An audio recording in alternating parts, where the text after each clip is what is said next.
দোস্ত তুই 5 বছর পরে দেশে যাইতেছস, শুনে খুব খুশি হইলাম। আবার দেশে গিয়ে আমগুলো বুঝলে যাইস কিনা? দোষ, এটা তুই কি কইলি? তোকে আমি ভুলতে পারি কোনোদিন? 5 বছর তোদের সাথে আমি সময় কাটাইছি না, এগুলো কি ভোলা যায়? এগুলো স্মৃতি তো থাকবেই মনে। আর আমি তো 3 মাস পরে আবার আসতেছি। জানোস বন্ধু, আজকে আমার বাবার কথা খুব মনে পড়তেছে।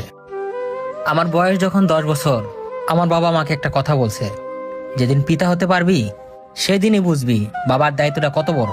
আজ আমি বুঝতেছি, বাবার ভালোবাসা, স্নেহ ঘেরা ভালোবাসার মতো আর কোনো ভালোবাসা হয় না রে। হ দোস্ত, বাবার কষ্ট তো আমরা বুঝি, ছোটকালে বাবা মারা গেছে, এতে আমরা কত কষ্ট আছে এটা আমরা বুঝি। তোর তো ফ্যামিলি আছে, তুই তো দেশে যাইতে পারবি। আমার তো ফ্যামিলি নাই, আমার সারা বছর প্রবাসী থাকতে হইব। সবচেয়ে বড় কথা হলো যে 5 বছর পর আমি দেশে যেতেছি। বিষয়টা আমার কাছে স্বপ্নের মতো লাগতেছে। দেশে যাব 5 বছর পরে। হ দোস্ত, যারা প্রবাসে থাকে তাদের জীবনটাই অর্ধেক প্রবাসে কাটতে যায়। আর যেহেতু তুই 5 বছর পরে দেশে যাইতেছস, তুই 3 মাস পরে তুই যে আবার সুস্থ হয়ে ফিরে আইতে পারছ, এ দুয়াই করি। বন্ধু, এই ছোট্ট বাচ্চারা রেখে আইছি 1 বছর বয়সে, আজকে তার বয়স 6 বছর। আমার খুব দেখতে ইচ্ছা করে আমার ছোট বাচ্চাটাকে। দোয়া করিস দোস্ত, আমি যেন ভালো মতো দেশে পৌঁছাইতে পারি। আসলে দোস্ত, যারা প্রবাসে থাকে তাদের কষ্ট কেউ বোঝে না দোস্ত। খালি সবাই চায় টাকা। টাকা দাও সব ভালো, টাকা না দাও মন খারাপ। আর এই টাকার জন্য আমরা যুদ্ধ করি। দাঁড়া বন্ধু, আমার বাড়ি থেকে ফোন দিছে। হ্যালো বাবা। হ্যালো বাবা। বাবা তুমি কেমন আছো? আমি ভালো আছি, তুমি কখন আসবা? আরে বাবা, আমি তো যাবো, আজকে রাতে ফ্লাইট আমার। তুমি যেন আমার গাড়ি আনতে ভুলবা না। আচ্ছা ঠিক আছে, আমি তোমার জন্য গাড়ি নিয়ে আসবো।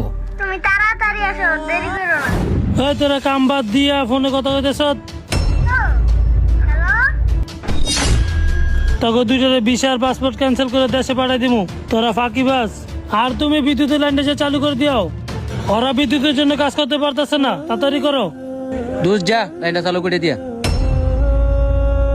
হ্যাঁ যাইতেছি।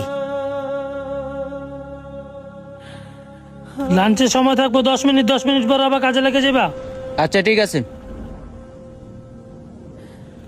দেখি ওইদিকের আবার কি অবস্থা।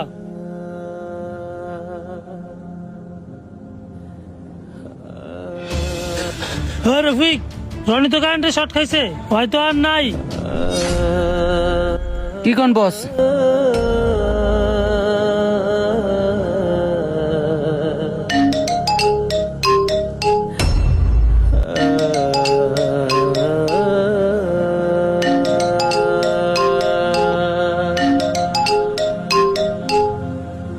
হ্যালো হ্যালো হ্যালো বাবা, কথা কও না কেন?